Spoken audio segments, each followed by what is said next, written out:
Good morning, one and all. I, Mamta, Placement and Admission Officer of CIMS B School, take this opportunity to welcome one and all present here. I want to convey my heartfelt gratitude to our speaker, Mr. Giridhar Soundhara Rajan, founder and CEO, Barrel Exhaust and Barrel Electric, for accepting the invitation and presiding over the webinar on a journey of an entrepreneur. Welcome, sir. On behalf of our institution, I'm compelled to all the faculty members and students from various colleges across India who have made it to the seminar. I welcome our director, Dr. Mahesh Kumar, faculty members and students of CIMSB School. So before we start today's session, we would like to give you an overview of our institution.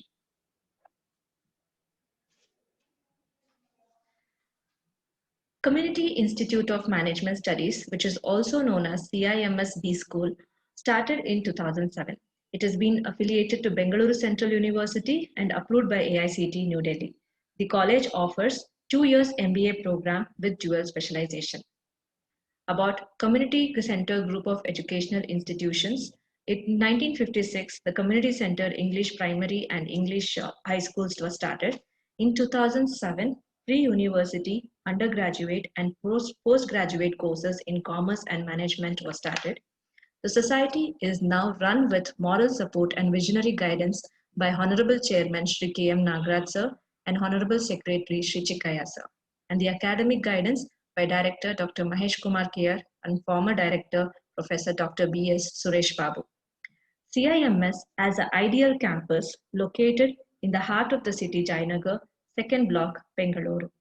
CIMS provides a holistic environment for all around learning and development with facilities like auditorium, executive classrooms with LCD projector, digital library, computer lab, placement cell, seminar hall, indoor sports room, and separate hostel for boys and girls.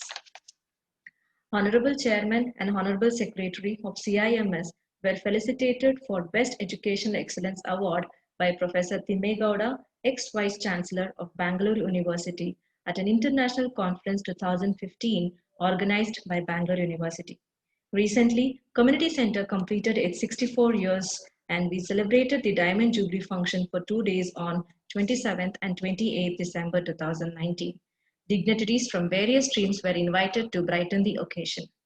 With excellent faculty members, CIMS has achieved 98 to 100% results every year.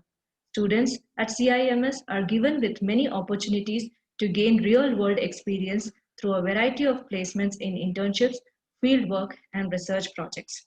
College life is lively and diverse with with students coming here from all over India. I once again welcome you all, and now I request my colleague Mrs. Divya C to introduce our speaker of the day and to take over the session. Thank you. Thank you so much, Mamta. Sorry, Mr. Giridhar, welcome again. Thanks for accepting. I have known Giridhar from so many years since college, so it just comes up. So sorry if I'm doing it again. He has a very interesting profile, which I'll be reading. Yeah, he's basically a BCom and MBA graduate. And his experience started with his career in 2005 as an automation analyst at Owen Financial Solutions till 2007. He worked in the US mortgage firm ISGN for 3 years till 2010 to move on online advertisement industry in AOL for 2 years. Worked at HP for global sales analytics as a consultant for a year, and then he decided to quit the corporate job in December 2013. He went on to build mobile applications called Reminds Me and then a hyper-local marketplace app called Fish and failed both times and ended up bankrupt. Then in 2014 November, started Barrel Exhaust and began selling from the boot of his car as he had zero investment.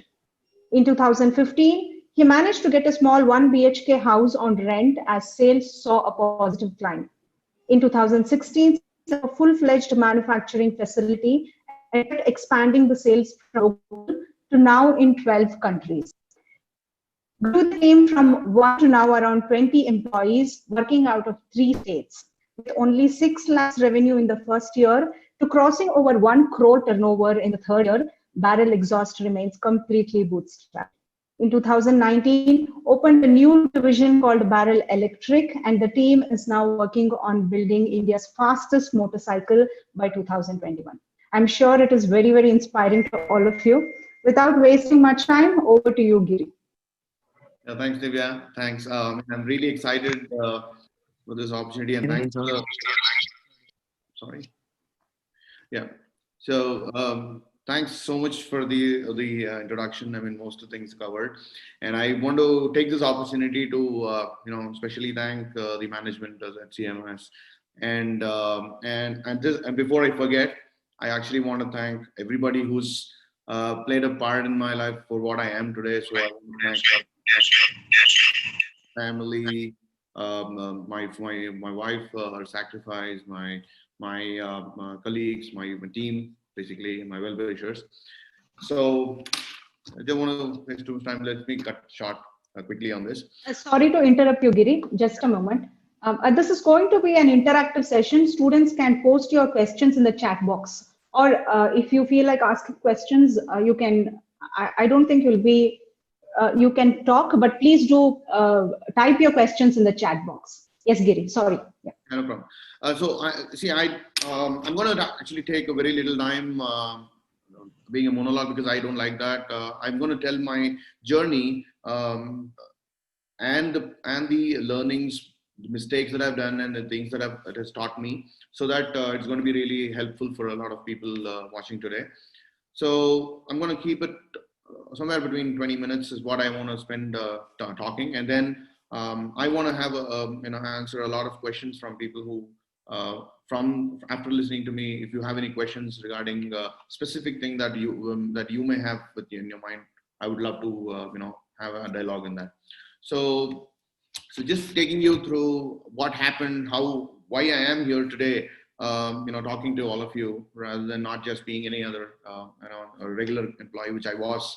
So I'm going to take you through from the beginning in a very short span. So my life actually not start off very well in terms of from the schooling. I was labeled I think below average kid all my schooling. So I think most of them connect in terms of, because in schools we are always graded in terms of what marks you get and stuff like that. So I've always been that way, and put in the last bench because I was a dull kid. And that last bench, actually, a lot of people sitting in the last bench actually have more creative, ideas. So I'm lucky to be part of that last bench group all through my education. And it so happened that after in my childhood, I always dreamt of becoming a fighter pilot. So the love for automobiles is something that actually stuck with me all the time. Anything that moves fast, anything that makes a lot of crazy sound, I love it. So, and then my dream of becoming a fighter pilot was so much that I used to tear all the books hard covers and make fighter plane models out of that. And then naturally, because of my not having a good scores, I was put behind and humiliated and in the school and stuff like that. So all these things happened. A lot of people are the same. But then what happened was because of not having a good grades in my 10th standard, I actually lost the opportunity to take up science. All right, and then it so happened that I had to. I was only qualified to get a commerce seat, and that too my dad somehow found a seat for me in a commerce, and then everything shattered there. So most of them. What happens here is everybody have a dream, and then if something doesn't work out of the dream, we actually lose our confidence there, and that's what happened with me. Now I'm so happy today. I'm talking about these things to you because the batch actually that is going to come out, pass out for this year and the next, is having a very big challenge compared to anything that has happened before, because the time now, due to this corona, the entire world has changed. It's the way it operates. Everything is new. See, I would have been even more happier to have, stood in front of you and looked into your eyes and talked to you. Made more sense, made more thing. But this is the new normal that we are all, going through, and it becomes all the more important for you, each and every one of you here, to actually look at the opportunity or an obstacle that is going to come in front of you. Now it's up to you how you change it. So let me just go through my life a little bit to say where things, decisions made me, good in life and bad in life. So I actually sat through yesterday, do a little bit of homework so I don't miss the points that I actually want to tell you. I don't want to take you through the entire journey. It's available online. So what I would do is I'll tell you how things started. Now, after I lost my dream of becoming a fighter pilot, all I had was going with the wind, which most people do. Now imagine each and every one of you, somebody would have just joined a particular, taken up a course because your friends are into it. Somebody is pushing you to do it. You don't have a dream. Like, it's very common. I didn't know what to do in my life a long time. So there are a lot of things that I went through of, why should I do something? I just went by, okay, my friends are joining something, so let me join. My dad asked me to do MBA after it. Okay, let me do, because he found one of my cousin did his MBA and, did well in his life. So he thought, okay, my son also does MBA. Probably, I have this very good analogy that I want to share with you guys. This is really interesting. So let's say I hold a book in my hand and say, this book can teach you swimming in 30 days, right? So people who out of you, let's take a case that 50% of you guys don't know how to swim. And I show you a book and say, this book in 30 days will let you swim. Now you go through this book 30 days and on the 31st day, if I push you to a pool at just 5 feet deep, do you think you're going to swim? No, exactly. You're not going to swim at all. You're going to drown in that 5 feet. But that's exactly what happens when you come out of education. It's actually very new. What you've done in your education is not going to be, it's going to be preparing you for the start, definitely. But it's not going to be showing you the reality unless you get into it and do. And as MBA folks, 17 years back, when I actually passed out, a lot of my friends are, we were attending a seminar and they asked us, what are you going to become after you come out of MBA? And like, most of them replied, I'm going to become a manager in a company. I'm going to become a manager in here or there. So I was actually laughing because of the same analogy that I gave you about swimming. You cannot become a manager unless you know what is happening inside. There is a lot of things that the institution prepares you for, but post that is where you have to take, and plunge into it and figure out. As for that, I would say startup is the best thing to do. A lot of institutions actually promote your entrepreneurship culture inside the college itself. So, how many of you would have a dream to, just live a normal life by, going to a company, joining some company, and then, just climbing the ladder and joining the race that you are not supposed to or you don't want to. So here's where things change. I went with the flow. I got a job in Auckland. I didn't even know what they were doing. I just got a job, salary, joined it. Most of you guys would have seen your friends do that. So join and then just hop on jobs for salaries and better, life standards and stuff like that. But then over years, what happens is reality hits you. Like how it hit me after 9 years of working. One day I just stood in my office at work and then I saw about 400, 500 people doing the same job that I was doing, day in and day out. So what am I adding? What value am I adding to myself? So I made a very stupid decision that day, which I'm not regretting right now because it's the best decision, is I just thought, Giridhar, you're not doing anything great than what other people are doing. You should be doing something great in your life. So I quit at the moment without even giving a second thought. I just sent a resignation letter to my manager saying, I'm done. I think I have to do something else. And everybody said it was just a stupid decision, and it was really, because by the time I quit my job, I was married, I had a kid, and when at the time it was the most stupid thing to do because I had nothing else as a backup.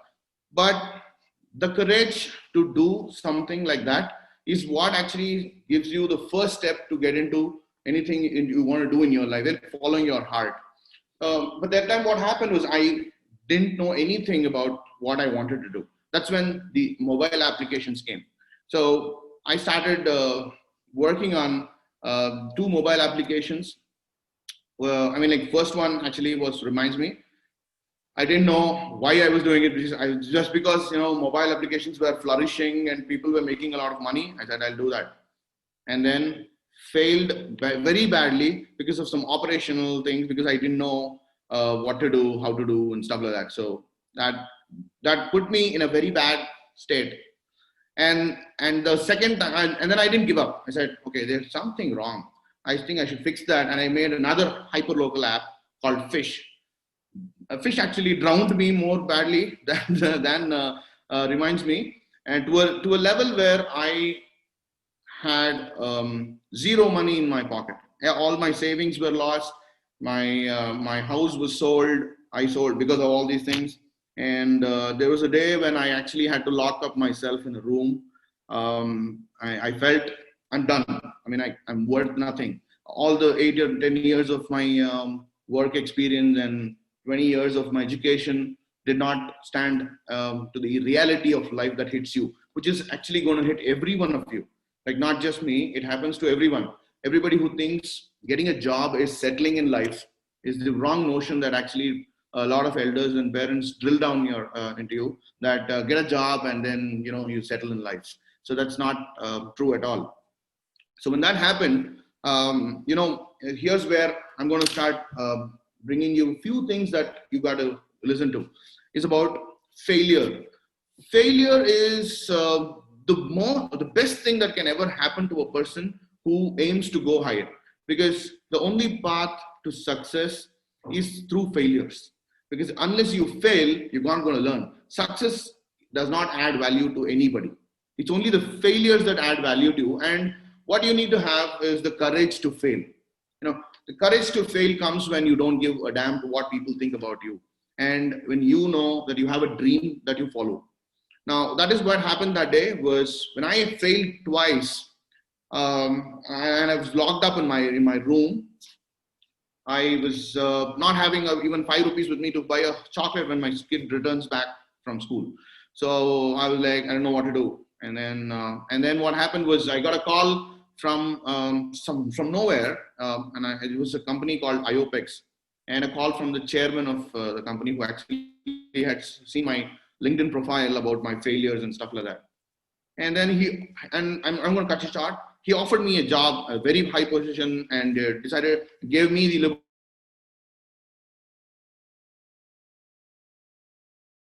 liberty to choose to getting your own, very high package in just about a matter of a day. So this happened in my life, but that actually shows you what is important in life. Like all the time I was doing good in life in terms of having a good salary package and a big company,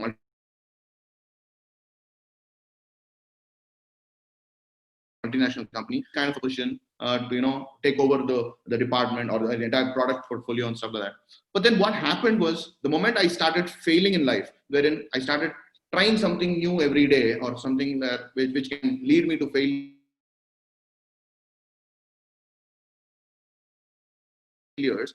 that is when people started value in you. So I would urge everybody to try things in life which drives you towards your dream. It's okay to fail. You have to fail initially, because that failure is actually you will learn. So that happened, and then the best thing about failure is you will learn only when you don't give up. And my thing was, I actually did not take up that job, and I started giving another try. I said I actually humbly rejected the offer, and I said I'm gonna try once more, one last effort that I have in my thing. I have to do it, and that is when barrel exhaust was started. That I just sat in front of my bike, and I was thinking, I'm being a rider actually. So I just sat in front of my bike and I thought, what can I do? And then I saw what I wanted, and I built first an exhaust system, which I loved. When I loved it and I tested it, people loved it. And that's when it all started, that I put everything in my car boot, and then things kicked off. So even when we started all these things, there was a lot of issues with no money. I just, if you've seen the movie Founder, the first scene, where the person keeps his products in the car boot and waits for a sale. So somewhere around in this Bangalore locality near JP Nagar, I still remember that I had got my five to six products done, put it in the car boot, and waiting literally on the streets, parked my car outside the bakery somewhere there, because I couldn't stay in home. It was very humiliating when people asked, what are you doing at home? Like, are you going to get some money? What's happening? And stuff like that. So I parked my car somewhere in JP Nagar and waiting for my online some inquiries to come up. So every day somebody asks for your product. It's like, wow, that's one sale and stuff like that. So that's how it started in a road. And then there is something like about when you follow your heart, the universe will start helping you, right? So in this journey of entrepreneurship, what happens is the more passionate you are, the more love you pour into what you want to do. Even if you don't have anything, the skills that you don't have or money you don't have, everything will start coming into you. So the first step is important. And what happened is the moment I started, doing so much and pouring my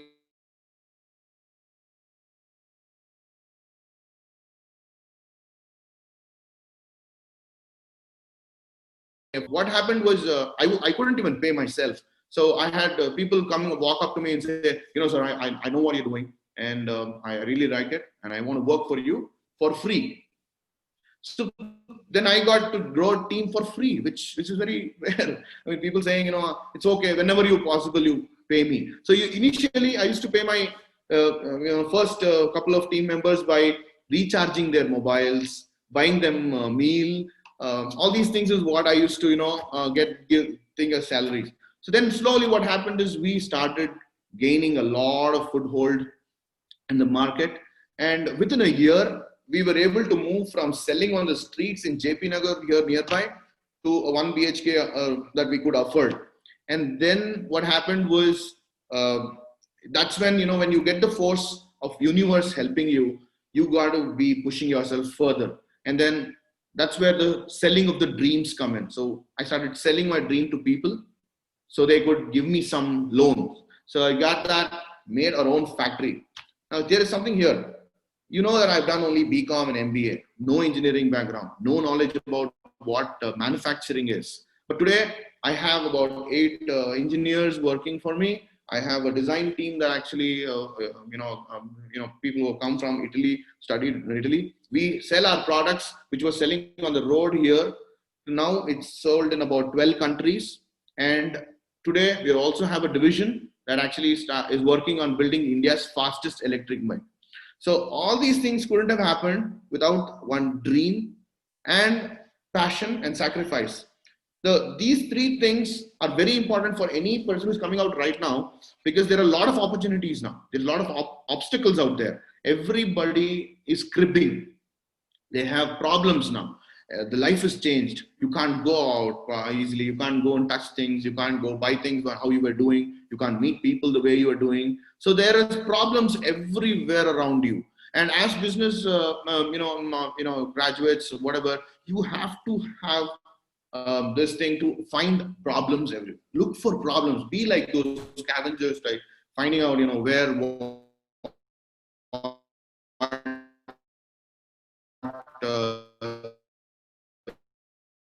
is available, which can I come about, what how you start. I'm going to end this soon. So in between, what happened was the journey is not easy at all. It is not rosy. People look at entrepreneurs who are coming in big cars and saying, oh wow, these guys are making great, that's how business you get into. But there is a lot of story that is inside. Inside the same car there are people who are actually sitting and even shedding tears without letting others know. One such incident happened with me where after about 2 years, what happened was the demonetization happened, and a lot of things when everybody must be knowing about how many businesses got affected because of demonetization, and not just because people who have black money, but there is other good businesses also which went off because of the economy. And then what happened was I ended up after 3 years into being in the business, that I did not have money to even pay salaries. And it was on the 24th of the month, and by the end of the month, I have to pay salaries to make sure my team has food on plate. So it so happened that I was sitting in a car which actually where Barrel was started, and I ended up selling that car to without telling any of my teammates, and I sold that car, and I had to pay salary, and it was a very emotional thing because that is where I actually started my business. The car was very dear to me, and then I to make sure that I know the pain. I sold the car, gave the car to this car 24 somewhere far away, and I walked back all the way to home. I didn't take a rickshaw, I didn't take an auto or whatever, because I wanted to feel the pain in my legs so that I buy a car quickly. And in 3 months of effort, I sold a small car, and I bought a car that is about four times more costlier than the old car. So in just 3 months, that is the pain that people have to go through, but that is worth it. When you lose something is when you gain something bigger. And so that is why I always stress to people who actually talk to me, don't get into the race. Just try things new. It's okay to fail. You have one life to do everything in. Once you die, it's gone. So in this time, is everybody have to do that. You have to fail. You have to be ready to fail. Everybody wants to. It's like, I want to go to heaven, but I don't want to die. Like, everybody wants to go to heaven, but then nobody's ready to die. Now, if everybody wants to go to stardom, they have to go through this pain. Now that is something that I want everybody to set a mind, and only when you fail, when you have these lows in your life, is when your story becomes, good. I just, it's like somebody telling, okay, I was born, I was raised, I got a job, I got married, and then I lived my life, and I died. That's not a good story. Any big entrepreneur, any big guy who actually inspires people, you see their story, they have a lot of lows and highs, and that's what life is. And you got to be prepared to that. Everywhere you're prepared to win, succeed, pass the test, everything. But nobody prepares you to fail. The parents don't let kids to fall down. They say, oh, don't fall down. That's right from the childhood. That's very bad. You got to fall down. That's when you know how to ride a cycle well. You need to know, what's the point of learning swimming? The moment you lose your fear of drowning, that is the point where you learn to swim. So that's exactly what you have to do here. You have to fall down. You have to try things. And at this age, like when you guys are passing out right now, is the right age to start things when you don't have many, commitments around you. Like, if you ask me, I think it took me 35 years to find out what I love. That is the worst thing that could happen, but it's okay. Most of them actually are living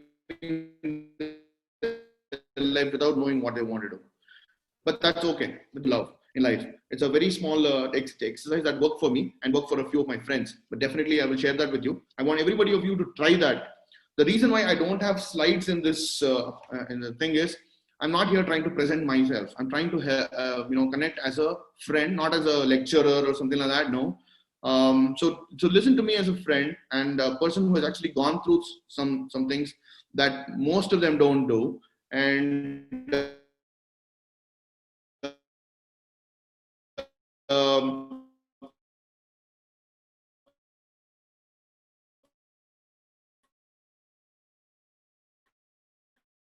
so here is it.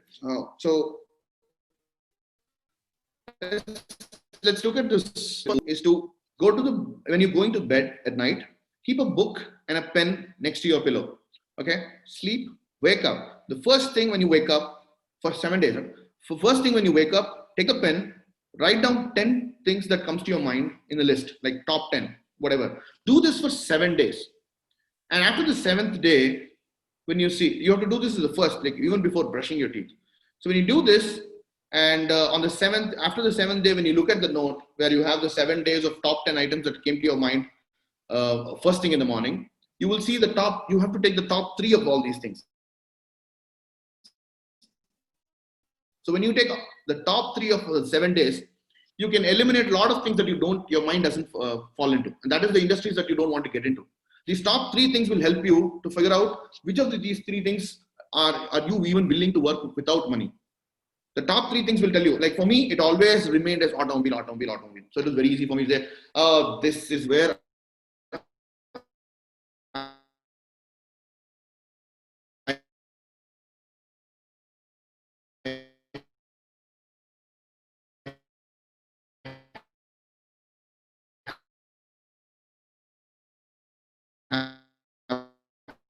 to get into, and that is where.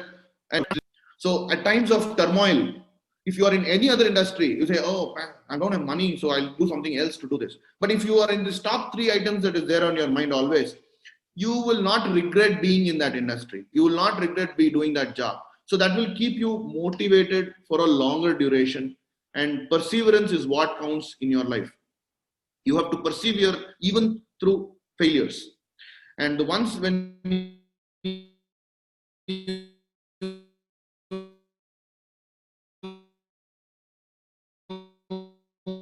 you go through these failures and you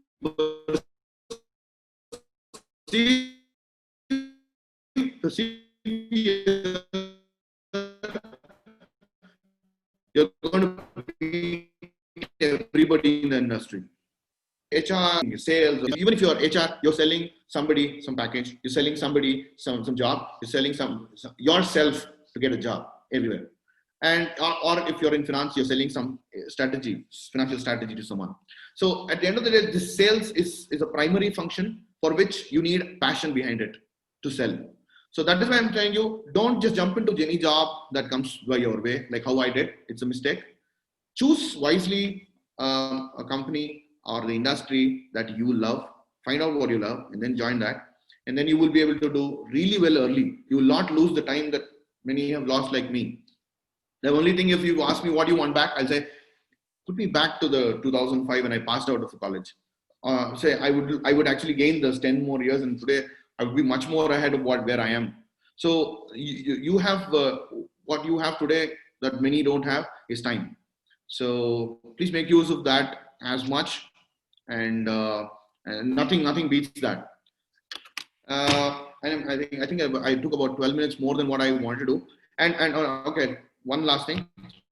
Today, where we are is our story is basically we call our story as bakery to factory. So we started in bakery, and then we now move to a factory where we make products for a lot of brands and then sell it in more than 12 countries. And not being a non-engineer, I think I broke that thing that you need to have this engineering qualification to do this, or you need to have so and so things to do this. I have nothing. I'm a very below average guy. I don't know how to operate any machines in my company. I'm the least qualified guy in the company. In terms of guys who have joined me, they fill in the gaps for me. That's what happens when you follow your heart. People will come to you, because there are a lot of people. There are 2 kinds of people, right? One is they work on their dreams. The other kind of people, they work on others' dreams. Now you have to choose where you want to be. Even if you're on the second, I would say choose to work for a guy who actually has something to do with what you also love. So that's pretty primary. And hopefully by 2021, my team will be testing India's fastest EV, and we have much more things that we have to do, and that everything will come up. And we're also getting into a lot of other verticals. Like what happened was, once you create a brand, you put the brand on any product, it sells. Branding is something that actually comes with a lot of ethics, values that was instilled from beginning. It's not just like marketing and creating branding. It all goes through this kind of stories, the values attached to your brand based on all what you do so that has helped us really well. And somebody telling you that you can't do something, it's like others' opinion need not be your reality. So people told me that you're not an engineer, how can you run a factory? You don't have money, how would you put up bring these machines and stuff like that? And how will you sell to people whom you don't know? Don't listen to anyone. Never listen to people. Distance yourself from people in the name of Corona or whatever you can use. Distance yourself, quarantine yourself from negative people, negative thoughts. And this is the time where you have to be really more better than what your previous batches were. So I'm not trying here to scare you, but I'm going to tell you really that this, when you walk out today of the college, probably, I don't know when you're going to be walking out soon, very soon, is there are going to be a lot of people who are jobless out there because of the situation right now. Nobody is hiring much, but they're doing, but not too much. And you have a much more bigger challenge than the previous batches. And you're going to be a new thing. So you have to make sure that you equip yourself in the right way. Choose to join a company, smaller ones initially, and think that your college doesn't end in 2 years. Keep the 2 more years like a MBBS.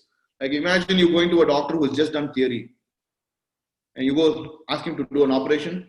That's exactly how it's going to happen when you come out of college thinking you know everything. But when you go to reality, it's not going to happen. So consider yourself to have 2 more years of practical education and join a startup, learn things well, and continue with that. Now I don't want to take much more time. I've taken a little 15 minutes more. So I'll open it. I want to actually listen to what you want to know.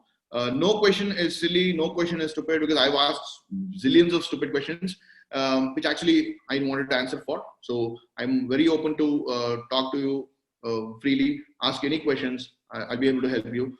If possible, I'll be able to help you, and I'll do my best. Thank you for that.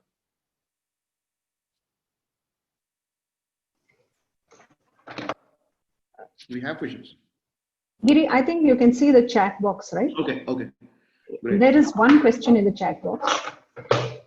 What if we start direct selling business? Well, I'm not seeing that. Okay, what if we start direct selling business? Okay, so who's asked that? It's DGN. Yeah. Okay, great. Yeah, hi. So direct selling business. Now, as I told you during the talk, that everything has changed now. Now, because of the pandemic or the COVID thing, the things that were okay prior to this is not okay now. Earlier, if this session were to happen in a situation that was prior to this, I would probably be in the institution. You would be sitting in front of me. But right now, this is not happening. So direct selling business is definitely worth, but it's about how you innovate in that.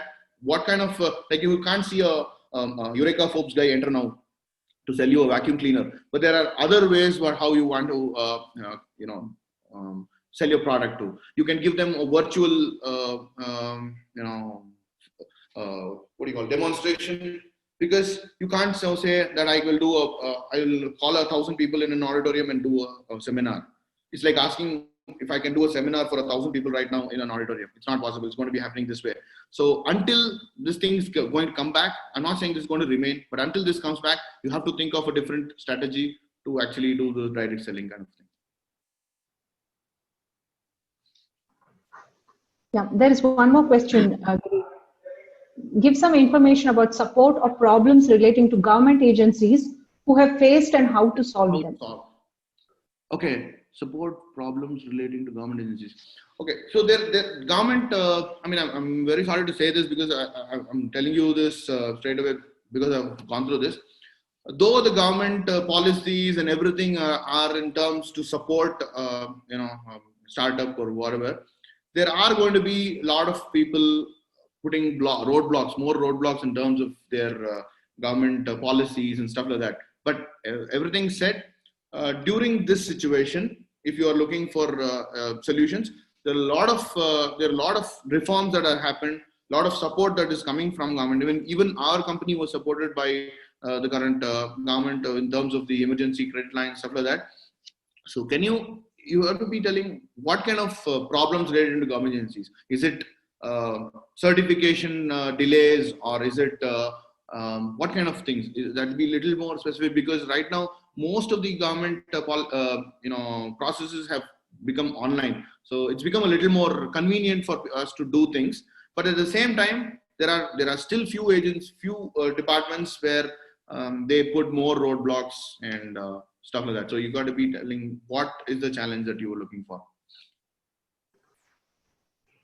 Okay, and there is, do you think it's much more challenging for women to be an entrepreneur in India? No. Women have a much better chance of starting up because there are tons of support from the government for women entrepreneurs. There are banks that are giving special investments for businesses that have women entrepreneurs in that. There are you get a much better interest rate.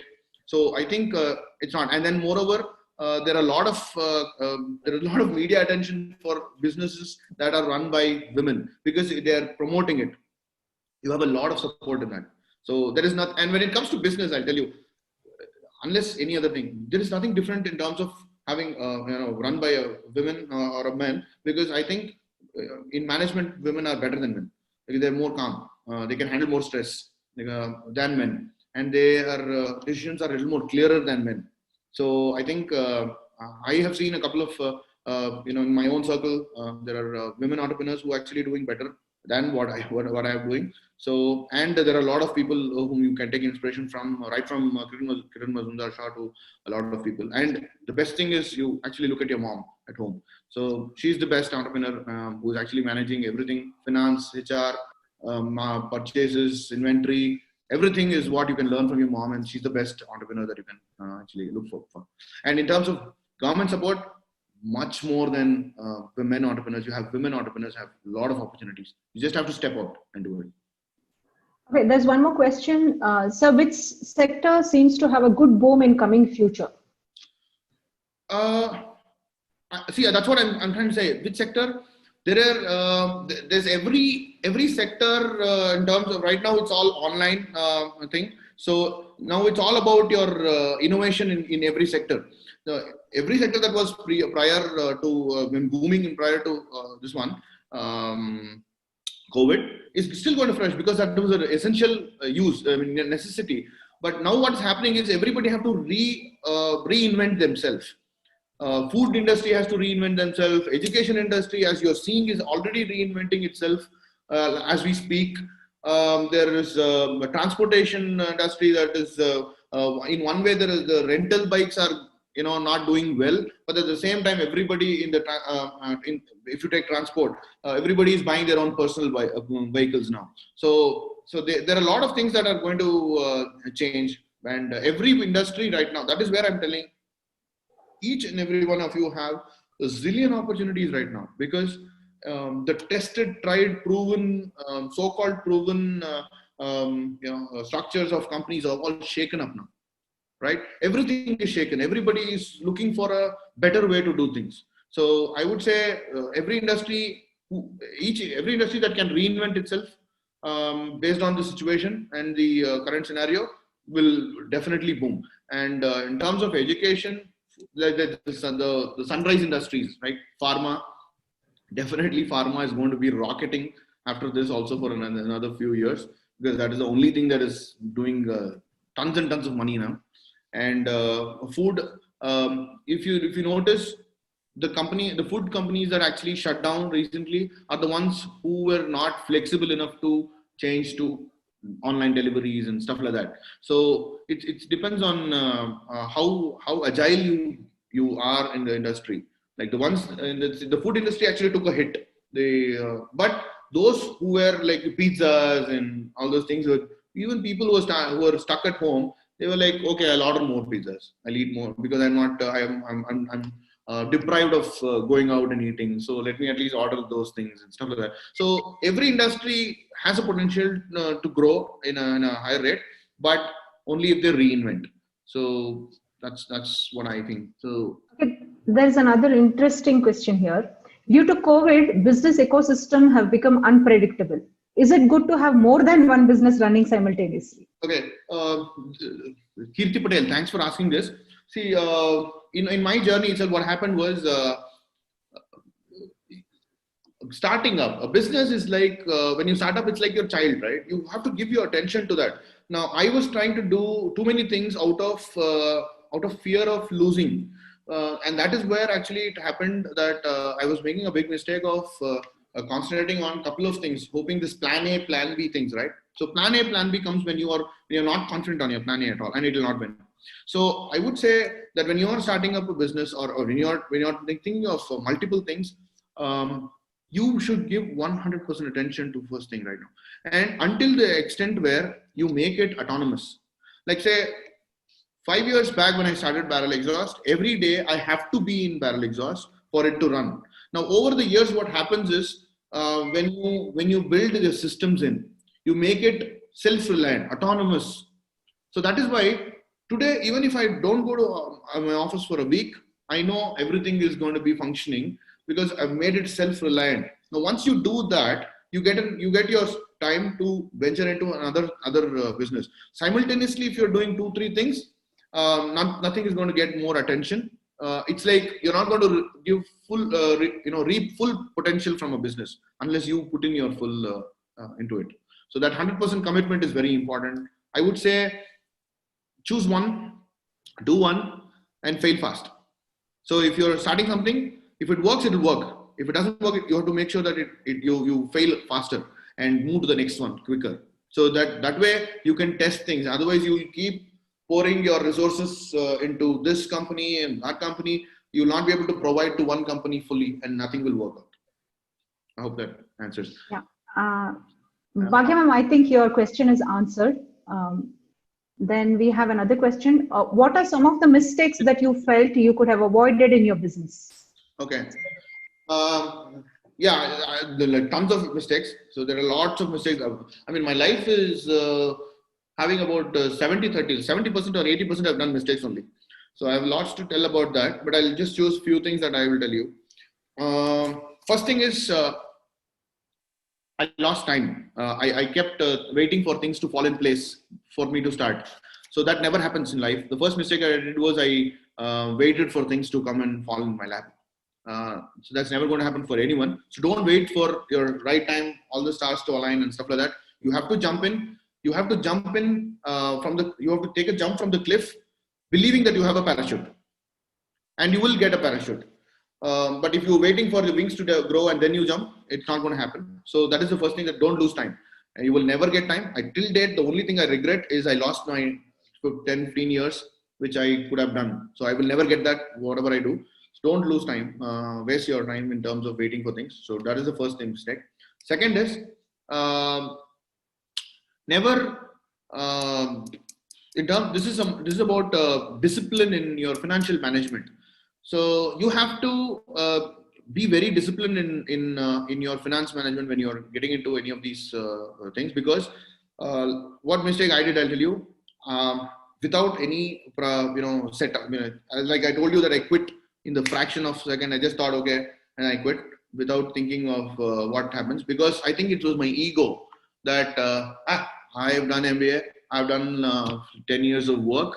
And if I walk out of this company, I would be definitely able to do. So that kind of an overconfidence and ego, actually what happened was, didn't allow me to think wisely in terms of what is lying ahead and am I prepared to that. So then what happens was, initially in the career, what people do is, once they get a job, they go buy a car, they go get more EMIs, they go buy a house because parents want your son or daughter to have their own house. And then you burden yourself so much that you actually become a slave to the banks. You're working so that the bank gets their interest. You're working so that people don't, think that you're living in a rented house or you don't have a car or something like that. So initially, early in the career, I made this mistake of getting into those things. That actually delayed a lot of my decisions. It made impact on my decisions.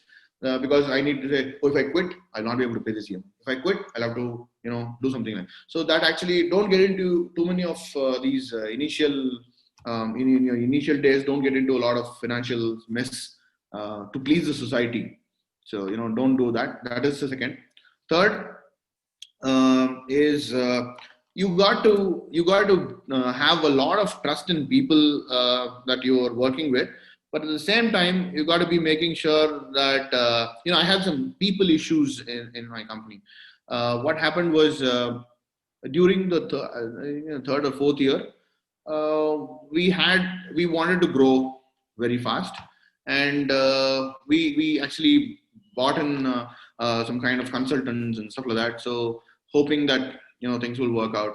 But it so happened that though it really helped us, when you have a startup culture or when you have something which is already running, you try to put something new, and it sometimes backfires because of trust issues. Now, when you don't have good trust that you generate among the people around you, what happens is whatever you tell, basically it's communication, right? You got to be very precise in communication. And with the people whom you trust, if you're not communicating well, that is where the communication thing comes up. Whatever you have in your mind, I was unable to communicate properly, and that actually created a lot of trust issues in the company. And then we had to lose a lot of people because of that. So it's very important to learn to communicate well of what you have in your mind and what you're going to tell. If that communication is not going to be right, a lot of things get screwed up. So that is what happened in my life. That is something that I really messed up. Fourth and final thing, or what mistake I've done, is in the last 5 years I've not taken holidays. There's no concept called a weekend. I think I have to say sorry publicly to my wife that I've never given her time. In the sense that even though and that is the mistake that people do when they get into business also. Meaning I definitely had to put so much of effort, but at the same time you have to give your time to your life, your people. So that is the big mistake that I did. I didn't do that, and had a lot of repercussions because of that. But still, I would definitely say that if it was not my family, my brother, my wife, who sacrificed so much for me, I wouldn't have been here talking to you guys. And hats off to them. And it's all because of them. Yeah. So these are the things about what mistakes I have done that I can tell you right now, because there are lots. Okay, there is one more question. How to drive people who work for your ideas? As a team, we might learn a lot through structuring the ideas to form. So how to motivate and drive them in the correct way? Yeah, this is very important. Thanks, Ashwath, for asking. So, see, as I told you right from the beginning, there was a day when I couldn't even pay myself, and I got people join me. So what happened there was basically how you sell your dream to people. So when you have a dream that you really love so much and you want to sacrifice everything for it, as I told you that the universe will start helping you. You'll actually have to sell your dream in such a way that people own it. Now, if I have 20 people in my team, I'm very sure that all the 20 people in my team are working tirelessly to realize my dream, because they have owned it. Unless they own the dream, what you see, like you have a vision. When I talk to my people, I'll tell you. I'll just give you an example of that. We have something called the 2025 BE 2025. So the Barren Exhaust 2025 is a dream that is very massive. It's like sometimes people, if I show people, they think, "Are you mad? How can you even achieve this?" It's okay. Dreams don't cost anything. So what you have to do is you have to have that kind of a vision, and genuinely you have to put everything out of your life into that. So that's when people start believing you, that he's willing to give up everything to get there. And those people who work with you will definitely believe in you. And that's what happened with me, that everybody believes that in 2025 BE 2025 they will stand with me in that position where I've actually shown them. So it is very important to have a vision for you to convince people. So you have to have something. It's like you have to have a destination. Otherwise, your journey is just called wandering, right? Unless you have a destination, your journey is just wandering, loitering around. You don't reach anywhere, and nobody will come with you. You will be driving the bus alone. Now, if you have a journey, if you have a destination, then people who want to get there know that you will drive there, and then they'll join you. That's where you sell your vision to them. That's very important. And for any startup, it's the most primary thing for you to sell your idea to people. Okay, there's one more question. Any training and special studies required for government support or help or subsidy? Any training or special studies required for government support, help, and subsidy? Or subsidy. Okay, I don't know.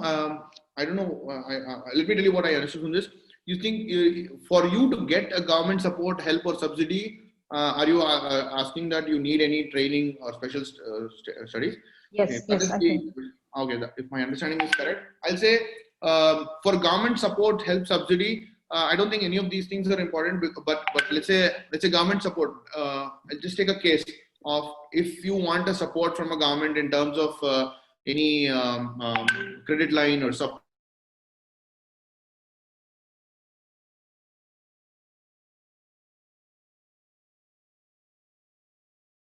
A registered company and stuff like that. So as long as you're a registered company and your taxes are paid and you're in a business that is legal, government subsidies and things will definitely flow into you when you qualify to it. There is no special training or something needed for that. You have, and for these, what you do is you have your company auditors. Their job is to do that. So they help you, where what is available, where you can get some support, which can be utilized. So one more best thing you have to do is learn to delegate work. Once you're into business, you got that is the biggest mistake I did first. I forgot to tell that. When you start something, don't put everything on you. Like Giridhar is there in finance, Giri is in sales, Giri is taking care of people, Giri is taking care of production. So that is one thing. What happens is because you love your work so much, you don't want things to go wrong. You put yourself in every shoe and you mess up things. That's what I did. I messed up a lot of things because I wanted to be in everything. I wanted to know what is getting manufactured. I want to know what is getting sold. So I said, and then when things all open up is when I said, okay, I'm going to leave it to people now. Hire people, give them their responsibilities and just sit. And my job right now in the company is to just remove the roadblocks. I have fantastic people now doing their job and I don't interfere with them. I trust them, I give them, because this all comes from learning of me being in everywhere.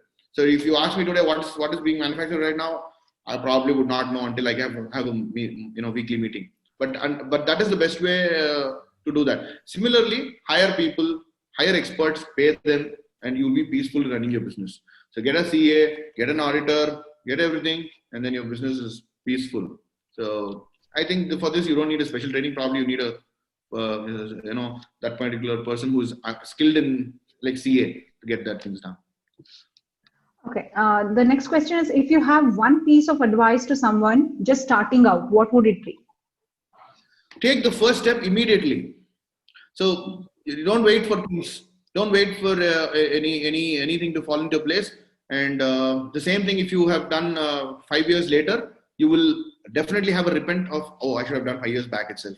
So don't wait for anything. Try it out and be prepared for failures also, because you always try. When people start things, you have to be positive.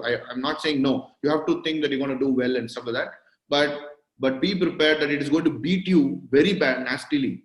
Like it's going to be making you cry. It's going to make you think low about yourself. But that is the moment when you hold your perseverance, hold yourself stronger. Once you move out of that, then there is glory. So, but be prepared for taking a hit. There is nothing called settling in life. This is my belief that a person, when somebody asks me, oh, now you have a company, you have a team, you're doing this, are you settled now? I said, I don't settle until I die. Right? Nobody settles until they die. And if let's say, if we take the case of like yesterday, I read about Jeff Bezos, the Amazon guy. He is now the richest guy on earth. If he is still going to work tomorrow morning, that means he's not settled. Then I think we all have a long way to go ahead and not settled at all. So I think settling is only at death. You have to not settle yourself before that, and don't wait for things. Start it off immediately. Whatever you're doing, try. Because even if you fail, you're going to learn something. That's the best thing. Okay. The next question, please can you explain the system to prepare a project for loan, help to restart a business? So that's called the business plan. So basically you have to see the business plan. Rather than explaining it here, I'll tell you something that when I was working in my company also, there is something that I always stuck in front of my cabin, which says trust in God. God is not actually what I'm talking about. It's a Google-oriented development. Now, everything is available in Google right now for you to get the structure or template or whatever. Now, all you have to do is, because you are going to restart some business, in and out of the business, which nobody else knows.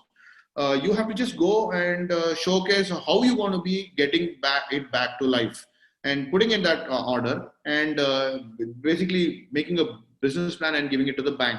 They will help you. And right now, it's the right time to do, because the government, I think, until September 10th or something, they have another new scheme that has come up for supporting businesses that are taken a hit. And plus, if you are an MSME, definitely government is going to give you support.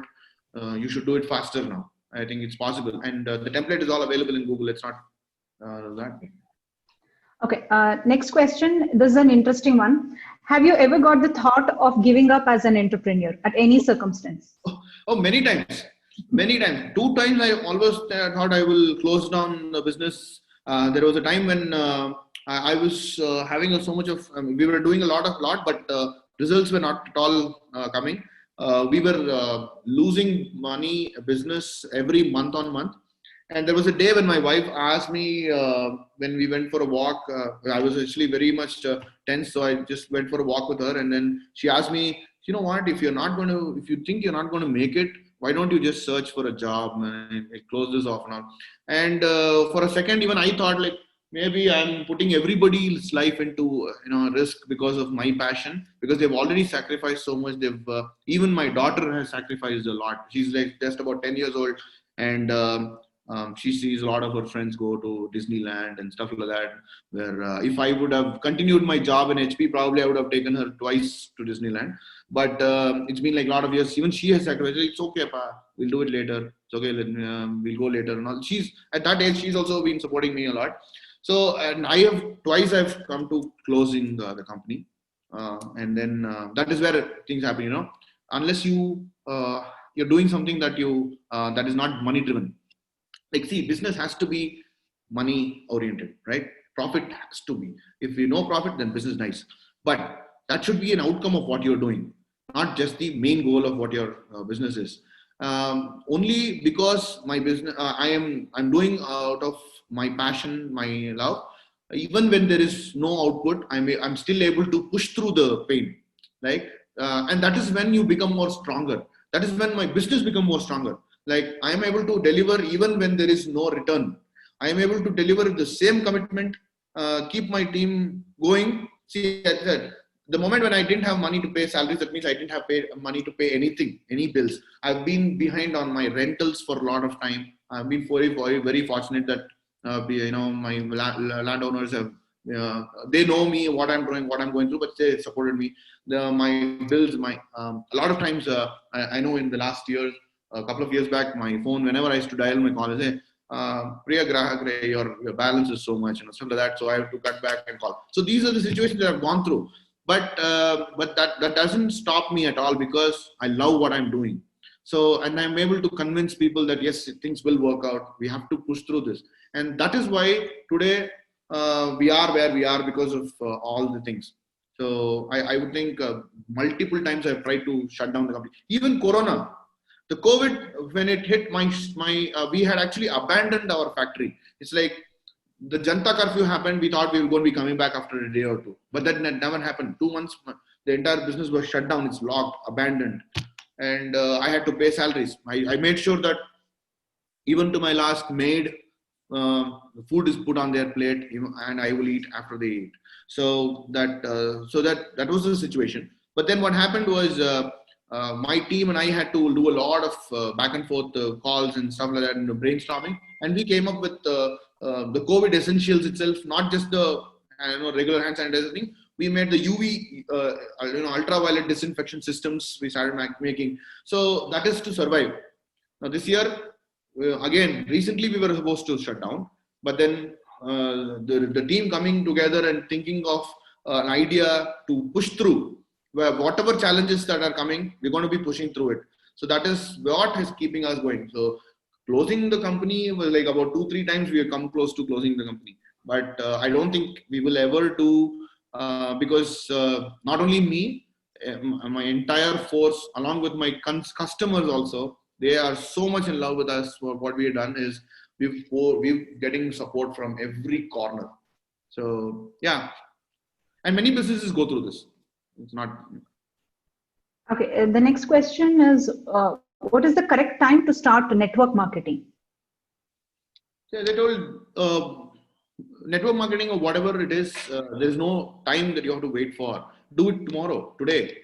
Why tomorrow? Today. So it's about what you're doing. Don't waste time. I've been telling you, reiterating on one thing. My regret that I'm going to take to my grave is that 15, 20 years that I've lost.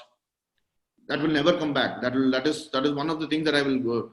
So I don't want anybody to waste time. If you want to do something, do it right away from your sitting at the comfort of your home. Now everything is network marketing can be done at home only, right? So you can do it right away. Don't need to wait for anything. Don't wait. Yeah. How do you manage funds in manufacturing how did you manage funds in manufacturing at the initial stage? Okay. Was it your own or any consultants were involved? Yatisha.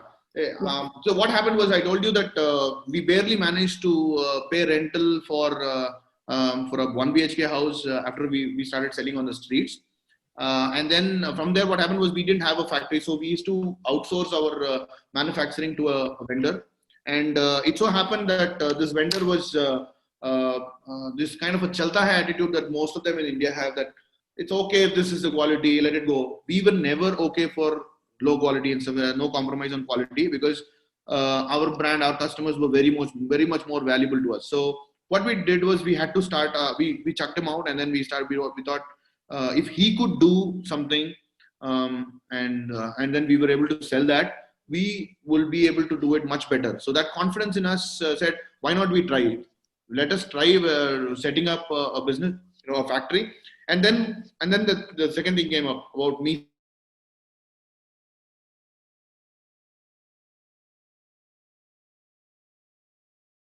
From. So that is where the story helped. That I was selling on the streets, I was doing these things, I failed, and then I came up here. Now I have so much of orders, so much of things to be sold, and I want to get there. I want to be doing this. And the way I sold my idea to somebody, a person called Srinath, actually without any security, without any thing, he just told me, okay, I'm giving you 15 lakhs.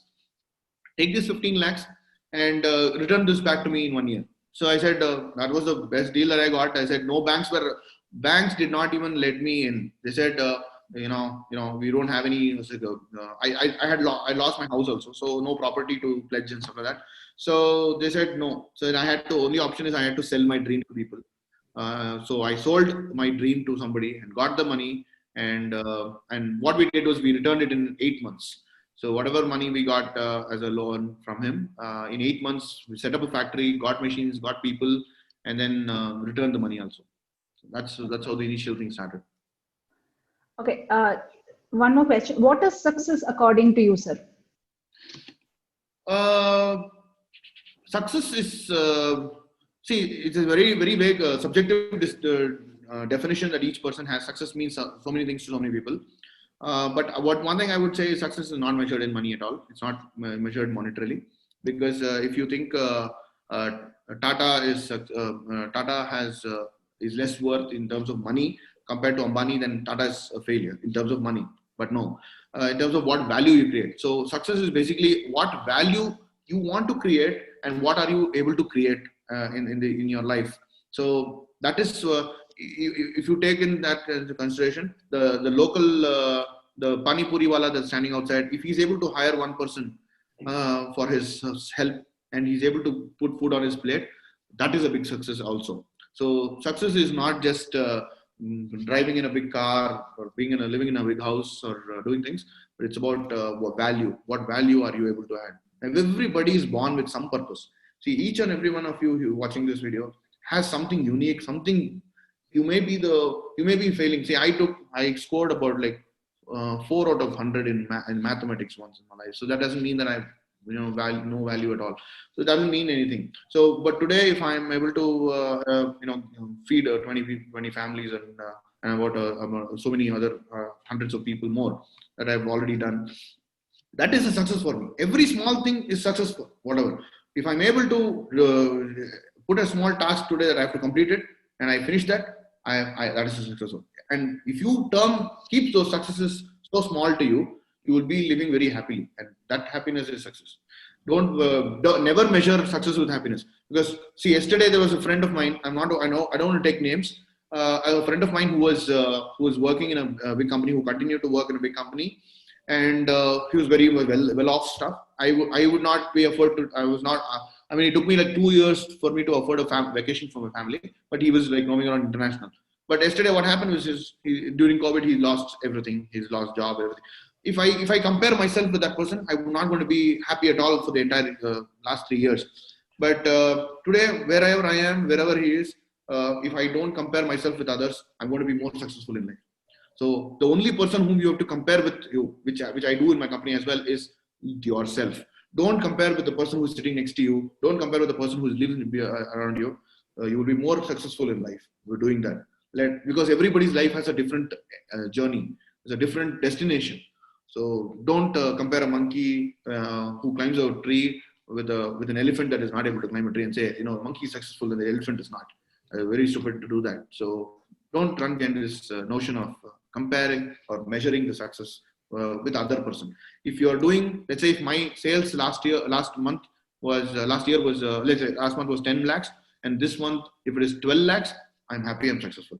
But if it goes 9 lakhs, I think I have to work on myself. I know where I have to work for. It's not comparing whether my competitor is selling 20 lakhs or he is doing 3 lakhs. It doesn't matter at all. The true growth is when you compare yourself with yourself, and true success is when you see how you wear really small things. Success is not monetary at all. So that way you exactly. True. Yeah, this is a good one. What was your answer to your family when you decided to quit your job?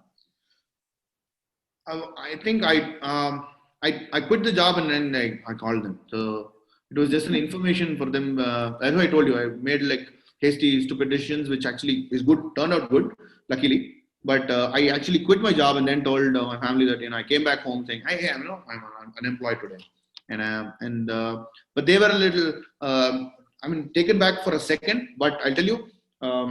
That's why I always have so much gratitude to my family, my wife, my parents, my brother, that everybody stood by me and said, whatever you're doing, do, and we will support you, no matter what. So till that, that's been one of the biggest support that I have, and lucky to have such kind of people around me. So I am today what I am because of all the people around. I'm alone, nothing. Like I told you, in my company also, I'm the least qualified to work on the machines that I bought, and alone I could not do anything. It's all credit to my family, my team, my customers, my vendors, my well-wishers. So my family, they were devastated for a few minutes because I started selling things.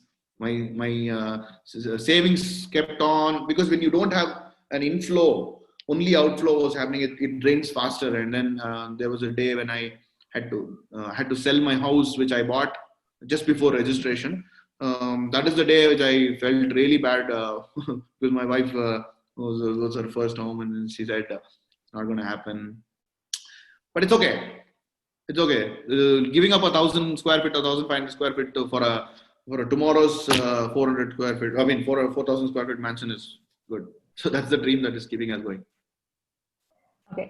What type of investments are available to an average person for a startup, I think? What type of investment? Okay. There are banks that are giving startup loans. If let's say you're starting a business, also you get a loan by submitting your business plan and whatever it is, it's available. Second thing is there are a lot of companies, private companies which have there's a company called Kirana.com or something like that, there are a lot of online companies I can actually share later that they fund startups. You can pitch to VCs if you have a really crazy big idea and you think it needs to be funded. But I would suggest my suggestion is two things. When you start up, first, don't go for funding immediately. You have to try it small. You have to test it. There's something called validation. See, any idea that comes to our mind, because it's our idea, it looks like $1 billion idea. Okay. But most of this ends up telling the customer don't even need your idea. So first thing what you have to do is to validate your business idea first and see if it has a potential that somebody would pay money for your service or a product. Unless you do that, unless you validate it, it is really risky for you to get others' money and put it into it, because it's going to the moment somebody else puts money in your company, you are actually trading your freedom for the money that they give. So your decision making is delayed, your agility is gone. But definitely sometimes I'm not saying investments are bad, but you have to carefully think through whether you really need investment to start. But I would always suggest start small, test it out. That is when you test your product viability, your product's marketing capability, whether people really will these things you do, and start small, like start really small. Once you're getting confidence, grow. The moment I would advise to any startup that don't chase the investors initially, chase the customers. Chase the customers, the investors will follow you. Like once we showed a lot of progress in the last 1 or 2 years, we had a lot of proposals from people around the world. We want to invest in Barrel Exhaust, we want to invest in Barrel Exhaust. So I never had pitched to anyone. So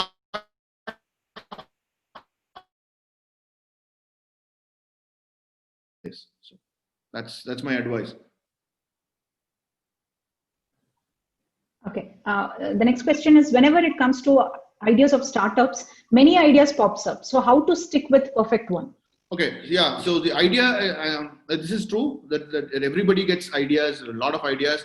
And it's also true that the same idea will pop up to different minds at the same time. It's like, it's not just that the Wright brothers were the only guys who thought about a plane. A lot of people thought about a plane, but they executed it, right? So there are a lot of things about ideas, and there is one main thing about the execution. None of the billion-dollar ideas is worth any rupee unless it is executed properly, right? I might have a billion ideas. And one more thing is, always don't go for many ideas at a time. That is why I told you that 7-day test. If those ideas are in different industries, if they are, put it through the test and see whether that is something that you really like out of the 3 ideas or 4 ideas that you have, is something that you really can do, put in your heart and soul and get that done, and test it before you launch it. I have one more thing that I do in Barrel Exhaust, which I want to actually master, but I'm regularly working on that, is I sell before make. So in Barrel Exhaust, what we do is, when we launch a new product, it's like a new idea. Okay, just analogy. When we launch a new product, what we do is we just do a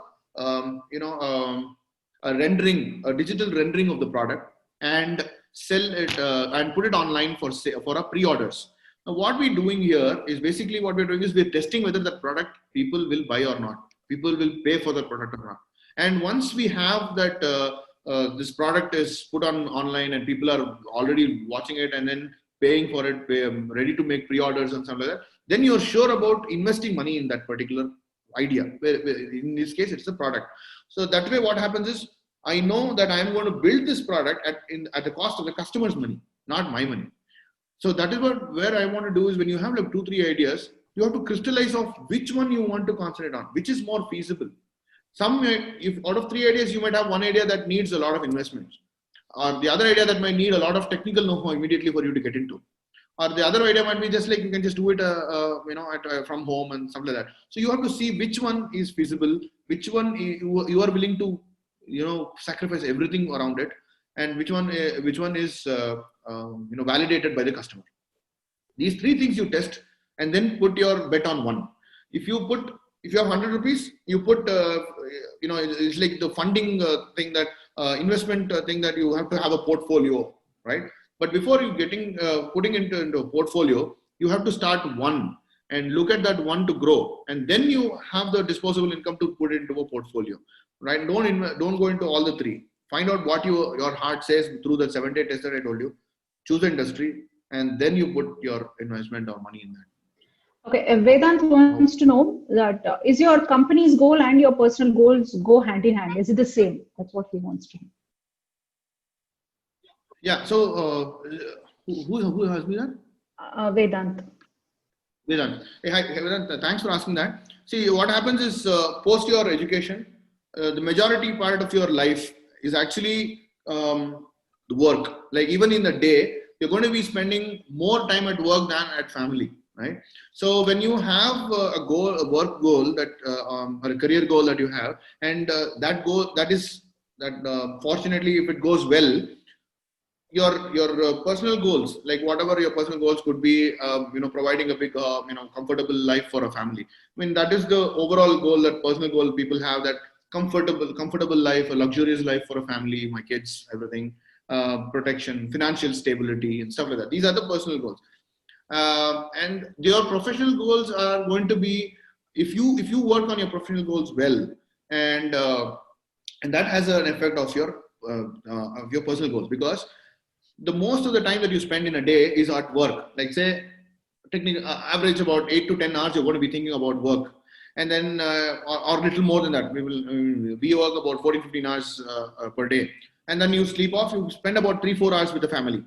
Like technically, you spend only 3-4 hours with the family. Now, if you are not going to be happy at work, which is going to be taking a majority time of your day in your life now, going forward at least, you're not going to be happy to bring happiness to your personal life. So it is very essential and important. If you've seen a lot of people gripping, right? They have to drag themselves to work on Monday mornings. They will start looking for a Saturday from the Monday itself. So this is a very horrible life to live in. Now, in my case, I'm very fortunate that people on a Saturday have to remind me, so tomorrow I'm not coming. Like, why? Then they say, tomorrow is Sunday. So like, okay. So we don't have the concept of, that is when, and then we wait for the Monday morning to get to office because there are a lot of things to get done. So you have to love your work. You have to love that part of your life, because when you do that, then automatically the other part of your life will fall in place. Because if you see, most of the things that your personal goals are, apart from the most important of, like I told you, that my mistake was that you spend quality time with your family. Apart from that, because that doesn't involve any money. But apart from that, it all involves money, wherein you actually have to provide a very comfortable life. You have to provide education for your kids tomorrow. You're going to provide financial stability for yourself and the family, and medical assistance to your parents if they require.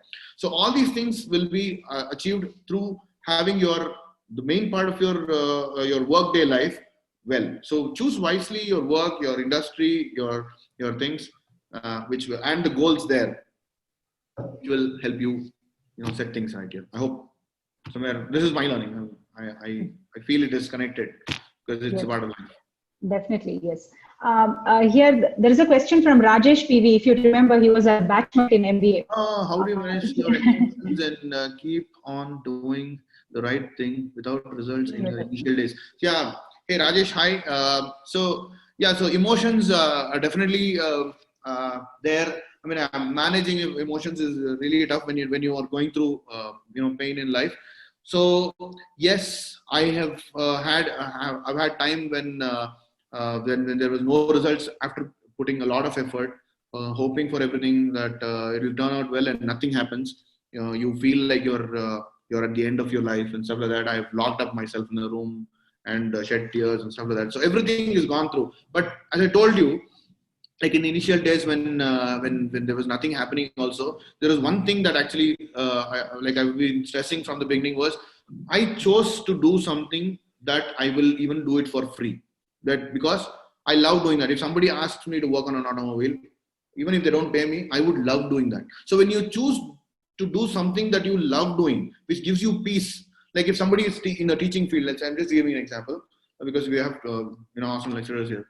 So if they love giving lectures, teaching people, no matter what, they will have peace when they do that job. Like I would forget all my worries if I start working. So that actually is something that is very important ingredient in us, that we choose to do something in our life that we love. Like it's the passion turned into a business. So the moment I go to my work, it's a stress buster for me. It keeps me going, and the belief that someday I will win. If not today I lose, but I learn. But tomorrow I will win. That confidence is something that actually kept me going in initial days. That actually made me capable to convince my wife, convince my family when they saw nothing as a result from me. It took me almost like after the two failures of the mobile applications after my full-time job, it took me almost close to 1 year and 17 days to earn my 1 rupee, first rupee. So in that 1 year, all where I was losing money, the first exhaust sold to a customer, and that 3,000 rupees was my first earning after in barrel exhaust. So that until that money came in, the first rupee, every day was hell, in the sense that it was preparing me basically. I think now, right now, I see it's like looking back at that and connecting the dots.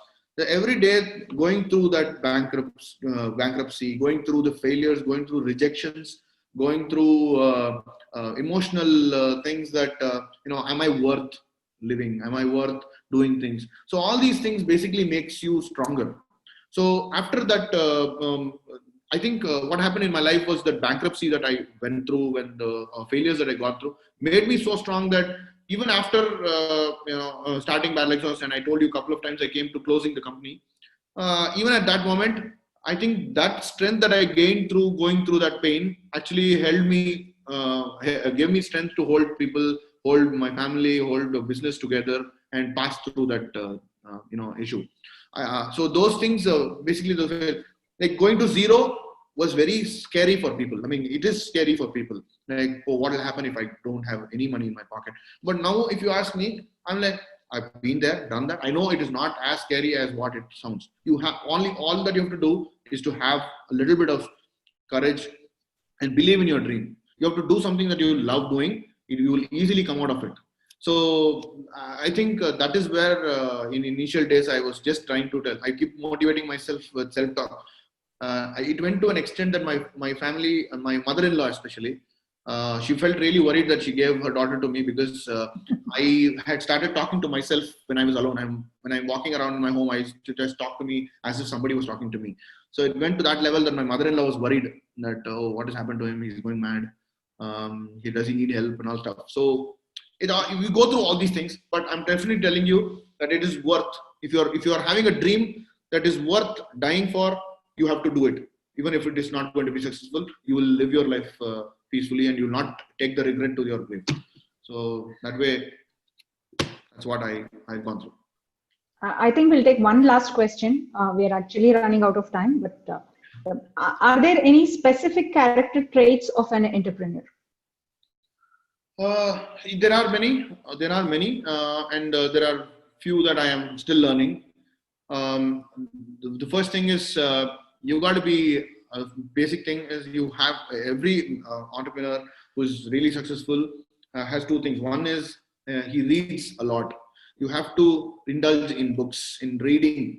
In basically, reading I meant is continuous learning. Like it's like sharpening your axe. You have to, like Sachin Tendulkar, even though when he's not playing, he's not partying, he is constantly practicing so that he's prepared for that Yorker or the bouncer ball that life is going to throw at him.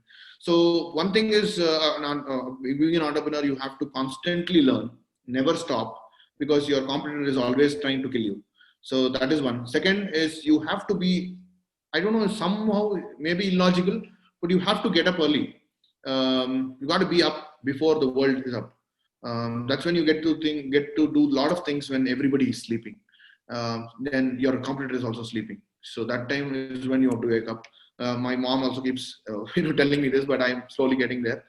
The second thing is, apart from learning, you have to be able to get up the 100th time you fail. You have to get up the 101 time. If you give up, then you no longer have a chance to win.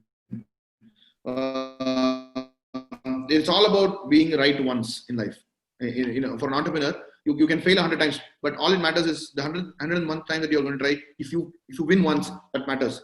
All your failures is going to go off. So perseverance is something that has to be with an entrepreneur, whatever happens. Second, third is, don't listen to any negative thing.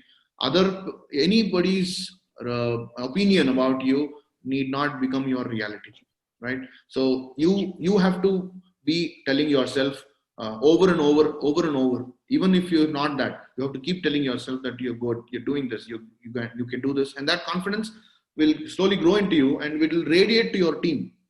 Like during the tough times, everybody looks up to the business head, the leader that is the source of their inspiration for them. That will we be able to do? Will we be able to go? And if you are not courageous enough, and if you're not able to take the stress and keep going on, it's like you take the hit and keep going. If you're not that material, then you're going to be losing things very quickly. People are going to lose confidence in you. So you have to have so much of confidence that people outside you it will be contagious for people. You will be contagious for good things to people. So that is the quality that is very important. These are few. There are lots more. And respect time. Time mostly in India, I don't know, in Western countries and all, there are a lot of people. It's like if they tell 10 o'clock call, your phone will ring at 10 o'clock. But in India, normally when you come for meetings and stuff like that, people say, I'll be like late for 20 minutes. They'll not even tell you. A lot of people do this. Okay, they don't value time. Time is one of the most valuable thing that people don't follow. And as an entrepreneur, he has to value time. This is the most costliest commodity and the most biggest thing that people can lose and never get back. So these are the things, few things. There are lots more. I don't have time. I'll cut you. Yeah, there are two more questions. Can we take those questions, or yeah, okay, how are you placed? Okay. No. What is the best key skills we should learn for marketing? For marketing? Yeah. Okay. See, marketing and sales are slightly different. The marketing actually aids sales activity. So marketing by mean there are the communication, right? So if you're getting into marketing, you have to be able to articulate your idea well. You have to learn few things about how things are perceived, how things are communicated. So your communication skills and to some extent also what do you call that? You got to know. I think you'll be learning about consumer behavior, right? So what it is that actually hits the person about your product, mostly about branding. Now, when people say branding, it's not just about putting out the name fancily.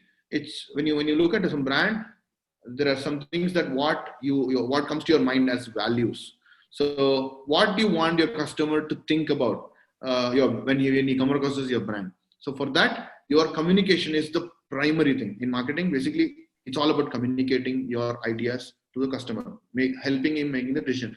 So I think that is the one most biggest skill about is communication. Of how you want to do, whom you want to do, like you're based on your target audience. So that is a very, very important thing in marketing. Okay, the next question is, how did you plan the growth of the business? How have you planned it? Okay, to be very, very honest, I did not worry about how I'm going to get there first, because how am I going to get there is can change a lot of ways because things change in between. But what I kept in my mind is the end result. Like you don't need to worry about how you're going to move to that place. You have to know where you have to get to. So in my business, what I have definitely envisioned, and that is the vision that I've sold to my team members and everybody, is where we will be at the end of this time, at this time interval. So once you know where you have to go, then you on the way you will figure out how you want to go. Because today, if my vision is to put up a massive industry in India that will revolutionize the automobile space, I cannot say plan that okay, by this year I will be doing this, and then this year I will be doing this. That will come up once you know where you have to go. Like if you have to go from Bangalore to Chennai, you know you have to go to Chennai. But then you will figure out, should I go through Salem, or should I go through Vellore, or should I go to some other place? But your destination should be stable. So once you're done with that, then as and when life throws different issues and obstacles, you basically agile move around it, but you never change the destination. The most important is you don't change the destination, because if you change the destination, continuously keep changing the destination, you are going to be again loitering around, reaching nowhere. So don't worry about. I don't worry about which way I go, but I know where I have to go. So that is how I set the goals. Like the barrel electric came up. This is definitely going to help. So all you need to do is whatever steps you're going to take in your path, you should make sure that it aligns to your destination. That is the most important. Like I have to do things that will take me closer to that place. I can't go in the wrong direction. So as long as I'm in the right direction, I don't worry about what we do in the next year and this year. We have to get, that is the destination is what we more important. Okay, the questions that are pouring in actually. One last question. On what basis do you choose a location for automobile spare parts store? Okay. See, we basically are having about 70 to 80 dealerships in India. So, and still we have not covered. There are like tons and tons more available. We actually have choose dealers based on the states that we are targeting to. So let's say we have covered most of Tamil Nadu. We are covering more of Kerala. We've covered better in Maharashtra. So like that, we are actually going state by state wise. So once we see that there is a lot of inquiries coming up from that area, and there are a lot of new opportunities that are coming up, we definitely look for partners there. So we call them partners. So that's how we choose. Okay, I think that answers almost all the questions. We're almost coming to the end of the session. I would like to give a thank you note to each one of you present here. First and foremost, Giridhar, thank you so much for being with us here today, for those inspiring words, for sharing your experiences, for those thoughts, and all those things. And I really appreciate for you to taking up the time and accepting the offer and being here. And I'm sure most of our students have already expressed it. They were like all very, very inspired by your words actually today. Thank you so much. Thanks a lot. Yeah, thanks everyone. Thanks. I'm very much humbled and fortunate for getting a chance to connect with the young crowd, which actually I love doing more. I wish and hope it was in person, so that I could look into the eyes and talk with more, get more time with. We will definitely do that in future. We will definitely like to have you inside the college. I would love to meet you. And thanks to management. Thanks Divya for trusting and giving this opportunity. And I hope whatever I spoke was and add some value to people. Somewhere they can avoid mistakes that I've done. They could, and I'm always willing to answer questions offline as well. My contact is there with Divya. You can take. And I look forward to see that the new batch comes up with more innovative, startups, and these startups is what actually will change the economy much better. So, being a management candidate, I would urge everybody, and I would request everybody to. There are a lot of problems around you. In your home, in your apartment, in your streets, there are tons and tons of opportunities lying around right now. So make use of it. Be courageous to fail, and that's the main thing. Be ready to fail. That's what I'm going to teach you. And I wish everybody good luck. Thank you so much for that, Giri. He's always been this enthusiastic, bubbling with energy since college days. And I think I would say that is the major ingredient for an entrepreneur and for leadership. Okay, thank you again. And I would also like to thank all the participants here. We have many participants, many faculty people across the country. Thank you so much for joining us here today. And all the students, definitely without you, nothing can go so easily. And I'm sure many of our students are expressing that, there were a lot of takeaways from the session today.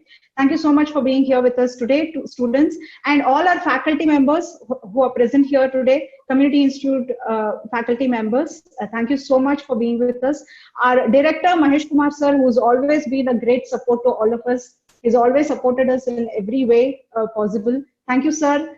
And on behalf of Community Institute of Management Studies, I once again thank Mr. Giridhar and everyone present here today. Thanks a lot for making this a huge success. Thank you once again. Yeah, thank you, sir. Thank you, sir, and thank you, ma'am, for all arrangements. It was very interesting, sir. Thank you very much. Thank you, sir. That's Thanks our director. Yeah. Thank you so much. Stay home, stay safe, all of you. And we look forward for more learning like this in future as well. Thank you. Thanks. Bye-bye. Bye.